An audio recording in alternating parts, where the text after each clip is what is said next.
স্বাধীনতার পর এরকম কেউ মনে করতে পারছেন না যে এই রাজ্যে 1,20% ডিএ বৃদ্ধির কথা কোথাও ঘোষণা করা হয়েছে, এই রাজ্যে অন্তত।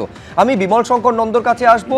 এইটা খেয়াল রাখতে হবে, রাজ্যের অর্থমন্ত্রী এই ঘোষণা করার পর মুখ্যমন্ত্রী সাংবাদিক বৈঠক করছেন এবং তারপরে সেখানে তিনি বলছেন কয়েক মাস সময় দিন, অ্যাট পার করে দেব। অর্থাৎ কেন্দ্রের সঙ্গে যে ফারাকটা সেটাও কার্যত সময় দিলে একেবারে মিটিয়ে দেওয়ার কথা কার্যত ইঙ্গিত দিয়েছেন রাজ্যের মুখ্যমন্ত্রী।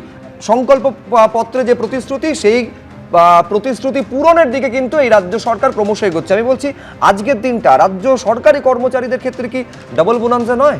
দেখুন, আমরা সেই অর্থে রাজ্য সরকারি কর্মচারী নই, কিন্তু আমাদের বেতনের একটা বড় অংশ রাজ্য সরকারই দেয়। সুতরাং ঘুরিয়ে আমরা রাজ্য সরকারের থেকে টাকাটা পাই।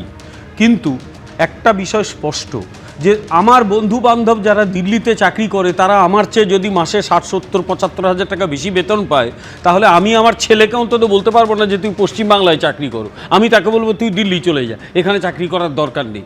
ফলে এই রকম একটা ডিফারেন্স তৈরি হয়ে গিয়েছিল। আর সরকারি কর্মচারীরা যখন ডিএ চাইতো, তাদের অশ্রাব্য ভাষায় গালিগালাজ করা হতো, ঘেউ ঘেউ মানে তাদের কুকুরের সঙ্গে তুলনা করা হতো। এইরকম একটা নোংরা কথা বলে গিয়েছিল আগের সরকারের মুখ্যমন্ত্রী। যে মুখ্যমন্ত্রী যিনি একসময় বিরোধী নেত্রী ছিলেন, তিনি বলেছিলেন সিপিএমের দিকে তাকিয়ে, যে সরকার ডিএ দিতে পারেন না তার ক্ষমতায় থাকার কোনো এখতিয়ার নেই। দেখো, আমি আজ প্রায় 38 বছর অধ্যাপনা করছি। আমি সিপিএমের আমলেও দেখেছি যে আমরা ডিএতে বরাবরই পিছিয়ে ছিলাম। ডিএতে কখনোই আমরা কেন্দ্রের 1% সিপিএমও আমাদের করেনি, কিন্তু তখন পিছিয়ে থাকাটা কেমন থাকতো, 15%, 16%, 12%, 18%, 20% অবধি আমরা কখনো কখনো পিছিয়েছিলাম। কিন্তু জীবনেই প্রথম দেখলাম একটা সরকার সরকারি কর্মচারীদের ডিএ দেবে না বলে পণ করে বসেছিল। ডিএ দেবে না বলে কেন্দ্রে ওই দিল্লির উকিলদের জন্য কোটি কোটি টাকা দিতে পারে, কিন্তু সরকারি কর্মচারীদের ডিএ দেওয়া হবে না। আর যারা প্রতিবাদ করবে, কাউকে লাভা পাঠানো হবে, কাউকে কালিম্পং পাঠানো হবে, কাউকে একেবারে সুন্দরবনে পাঠানো হবে। এইরকম একটা ভিন্ডিকটিভ সরকার, এইরকম একটা কর্মচারী বিরোধী সরকার কিন্তু পশ্চিমবঙ্গে কখনো আসেনি। সিপিএমকেও এরা টপকে গিয়েছিল।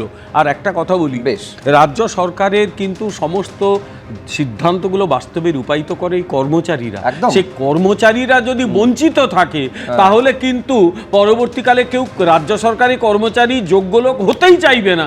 ফলে সরকারের কিন্তু ultimately in the long run সরকারের প্রশাসন সাফার করবে। এই সিদ্ধান্ত আমি অনির্বাণের কাছে আসবো, কিন্তু তার আগে এই যে ডিএ নিয়ে ঘোষণা করেছে রাজ্য সরকার, রাজ্য সরকারের অর্থমন্ত্রী, তাতে খুশির হাওয়া বয়ে গিয়েছে সরকারি কর্মচারী মহলে। শুনুন সংগ্রামী যৌথ মঞ্চের আহ্বায়ক ভাস্কর ঘোষ তিনি কি বলছেন। প্রতিশ্রুতি দেওয়া এবং সেই প্রতিশ্রুতিকে বাস্তবায়িত করার দিকে একটা পদক্ষেপ বলতে পারি। আমরা খুশি যে বিরোধী দলনেতা থাকার সময় ভোটের পূর্বে তারা সংকল্পপত্রে যে যে কথাগুলো বলেছিলেন সেগুলোকে বাস্তবায়িত করার দিকে যাচ্ছেন। আমরা খুশি যে 42% বর্তমান রূপার যে বকেয়া ছিল, সেই বকেয়ার একটা বড় অংশ তিনি মিটিয়ে দিয়েছেন। এবং 1 তারিখে বৈঠকে তিনি যে কথা বলেছিলেন যে চিরকুটে ডিএ দিয়ে অসম্মানিত করার মতো কাজ আমরা করব না, আপনাদের সম্মান রেখেই কাজ করা হবে, তবে একবারে সবটা দিতে পারবো না, আমাদেরকে সময় দিন, আমরা সমস্তটাই মিটিয়ে দেব।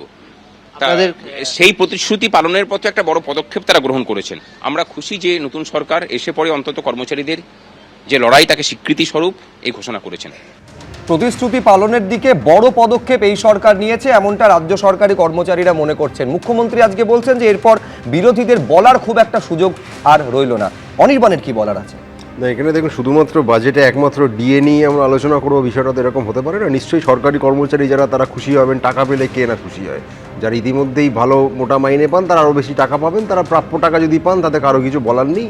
কিন্তু এর আগে আমরা দেখেছি যে শুধুমাত্র এখানে বিজেপি বারবার ভোটে হেরে যেত বলে কি বিপুল পরিমাণ বরাদ্দ যেটা রাজ্য সরকারের পাওয়ার কথা, সেটা এই কেন্দ্রীয় সরকার, ইউনিয়ন সরকার বারে বারে আটকে রেখেছে। এবার সেই অবস্থাতেও আমাদের রাজ্য সরকারকে তার মধ্যে কাজ চালাতে হয়েছে, তার মধ্যে ব্যয় বরাদ্দ যেখানে বৃদ্ধি করবার, যেখানে বরাদ্দ করবার সেটা করা হয়েছে। আজকের বাজেটে আমরা প্রথমেই বলছি, আমাদের তরফ থেকে মুখপাত্র কুণাল ঘোষেরাও ইতিমধ্যেই ঘোষণা করেছেন যে শুধুমাত্র সমালোচনা করবার জন্য সমালোচনা নয়, আমরা অবশ্যই নজর রাখবো যে কোথায় কোথায় তারা বরাদ্দ বৃদ্ধি করেছেন বা কমিয়েছেন, বা কোন খাত থেকে তুলে অন্য খাতে রেখেছেন।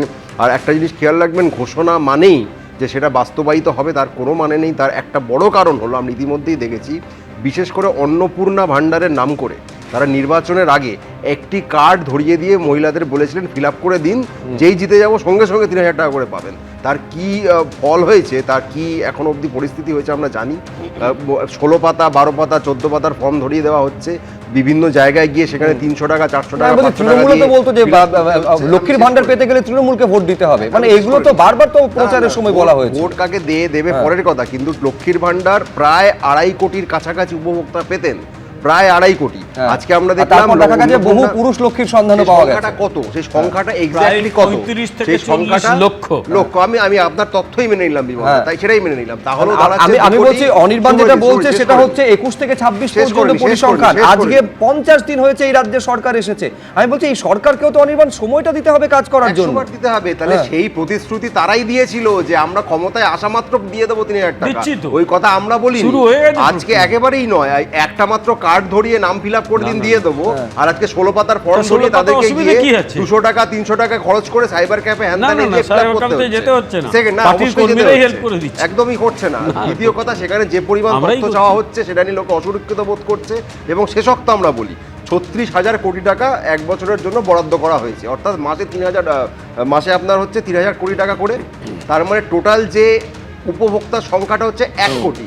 আপনারা মানে লক্ষ্যটা বেঁধেই দিয়েছেন যে 1 কোটির মতো পাবে, আর আমাদের সময় পেতে হচ্ছে প্রায় 2.5 কোটি। তার মধ্যে যদি বিমলদার কথা অনুযায়ী 30 লক্ষ আমি বাদও দিই, তাহলেও 2 কোটি 20 লক্ষ মহিলা তারা মাসে মাসে 1,500 টাকা পেতেন। সেখান থেকে আপনি কমিয়ে আনছেন 1 কোটিতে, তার মধ্যে কতজনকে দেবেন কোনো ঠিক নেই। এবিপি আনন্দ এগিয়ে থাকে, এগিয়ে রাখে।